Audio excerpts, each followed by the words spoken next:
राजा murder case में Sonam Raghuvanshi jail में है। सोनम ने जेल से फोन पर बात की है। किससे बात की है, क्या बात की है, बताएंगे मयंक हमारे सहयोगी। देखिए, एक बड़ी खबर आई है सोनम पूरे मैटर को लेकर। एक तरफ जहां ये बात हो रही है कि सोनम का नार्को टेस्ट होना है और मेघालय पुलिस इसके लिए कोशिश कर रही है कि नार्को एनालिसिस हो, लेकिन इस बीच एक बड़ी खबर निकल के आई है कि देखिए, मेघालय पुलिस ने सोनम को ये इजाज़त दी थी कि आप हफ्ते में एक बार अपने परिवार के या किसी भी सदस्य से फ़ोन पे बात कर सकते हैं। पिछले 3 हफ्ते के दौरान सोनम ने 3 फ़ोन कॉल किए।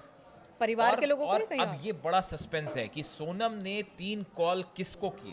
क्या वो कॉल अपने भाई गोविंद को किए हैं, क्या वो कॉल अपने माता पिता को किए हैं, या वो कॉल किसी और को किए, और इस दौरान क्या बात हुई, ये एक बड़ा चर्चा का मुद्दा बना हुआ है। और सोनम को लेकर अब जो उनके पति थे राजा रघुवंशी, उनके परिवार वालों का कहना ऐसा है कि इस पूरे मर्डर केस में सोनम अब भी कुछ छुपाने की कोशिश कर रही है, और जब तक जी। उसका नार्को एनालिसिस नहीं होगा, सच सामने नहीं आएगा।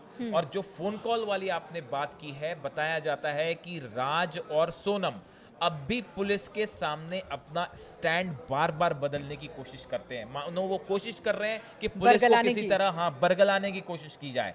और इस दौरान ये जो 3 फोन कॉल हुए हैं, ये बड़े चर्चा का विषय हो गए। ये 3 फोन कॉल किसे किया सोनम ने? अगर पुलिस की भी नजर होगी इस बातचीत पर। हाँ, इस पे पुलिस की नज़र होगी, लेकिन देखिए, पुलिस की तरफ से ये भी होता है, जो आप डिफेंस लॉयर हैं सोनम के, जो भी केस लड़ेंगे, उनकी तरफ से ये भी बात होती है कि भाई आप जो है अपने परिवार के प्राइवेसी। किसी सदस्य, हाँ, प्रिवेसी के साथ आप बात कर सकते हैं। तो इस तरह से भी अलाउ किया जाता है कि आप बात करें।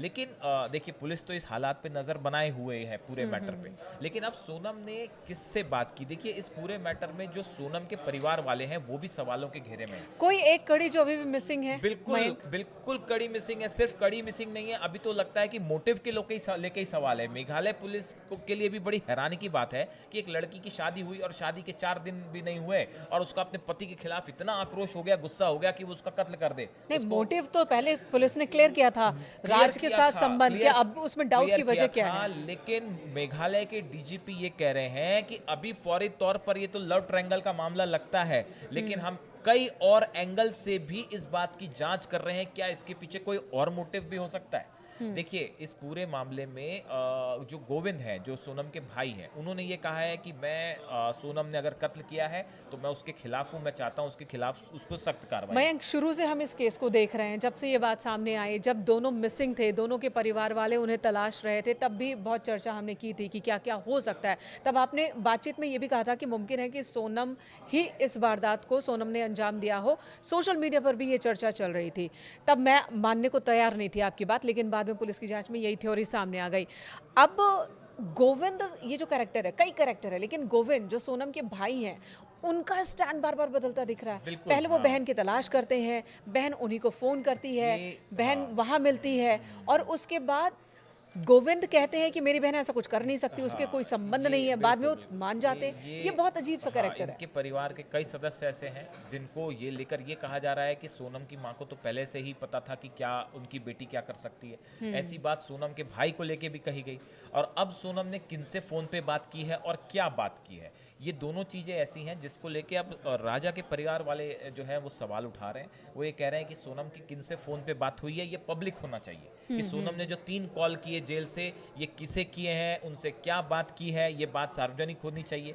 दूसरा, जो नार्को एनालिसिस है, उसको लेके बताया जा रहा है कि राजा के भाई जो है वो जल्दी शिलोंग जाने वाले हैं, जो हमने बताया था हाल ही में कि वो शिलोंग जाएंगे और वहाँ पे हाई कोर्ट में एक याचिका दायर की जाएगी कि सोनम का नार्को एनालिसिस होना चाहिए। लेकिन नार्को एनालिसिस होने से इस बात, नार्को एनालिसिस ना सिर्फ सोनम का हो, राज का तो होना ही चाहिए, बाकी जो हत्यारे हैं जिन पे आरोप है हत्या के, उनका भी होना चाहिए। लेकिन साथ में इस तरह की भी मांग उठ रही है कि सोनम के बाकी परिवार वाले जो हैं, उनसे या भी तो इनसे पूछना है। पूछताछ हो सकती से, या इनका भी लाई डिटेक्टर टेस्ट होना चाहिए कि हकीकत क्या है वो सामने आ पाए।